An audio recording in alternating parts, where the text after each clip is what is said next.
Avtomobil dünyasında bir qayda var. Mühərrik ortada olmalıdır ki, balans ideal olsun.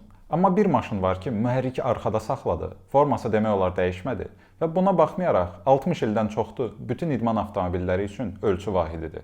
Bu Porsche 911-dir. Hekayə müharibədən sonraki Almaniyada başlayır.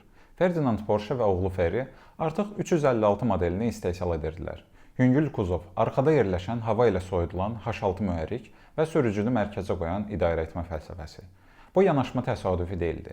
Onlar inanırdılar ki, avtomobil ilk növbədə sürücüyə xidmət etməlidir. 1963-cü ildə yeni model təqdim olundu. İlk adı 901 idi. Amma Peugeot ortasına 0 olan 3 rəqəmli model adlarına hüquq iddiası etdi. Porsche isə dramatik reaksiya vermədi. Sadəcə 0 yerinə 1 yazdı. Beləcə 911 adı əmələ gəldi və avtomobil tarixində yeni səhifə açıldı.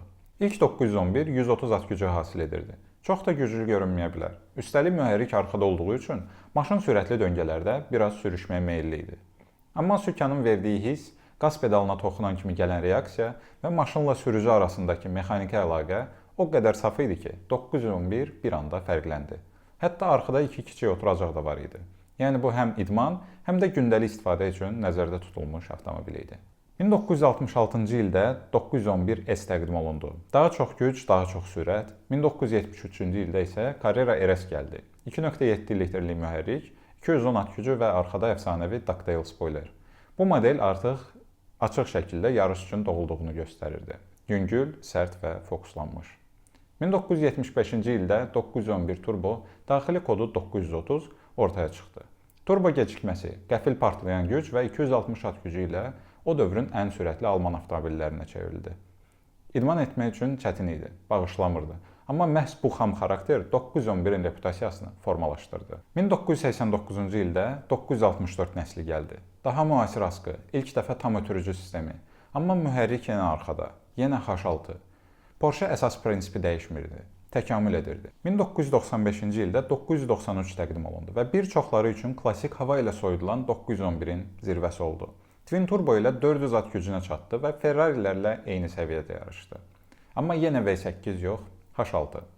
99-cu ildə böyük qərar verildi. Hava ilə soyutma dövrü bitdi. 996 nəsli su ilə soyudulan mühərrikləri keçdi. Fanatlar narazı idi. 911 dəyişdi deyirdilər. Amma illər keçdikcə hamı başa düşdü ki, dəyişən forma deyil, texnologiyadır. Ruh eyni qalır.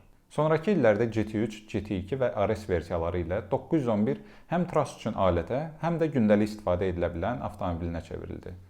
Bir versiyası ilə uşağını məktəbə aparırsan, digəri ilə superkarları trasda utandırırsan. 2017-ci ildə 1 milyonuncu 911 istehsal xəttindən çıxdı. Və ən təsirli fakt budur ki, istehsal olunan 911-lərin təxminən 70%-i hələ də hərəkətdədir. 911-in sirri nədir?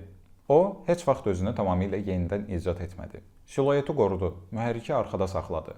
H6 səsindən imtina etmədi.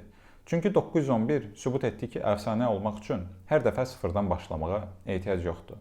Bəzən sadəcə kim olduğunu unutmamaq kifayətdir.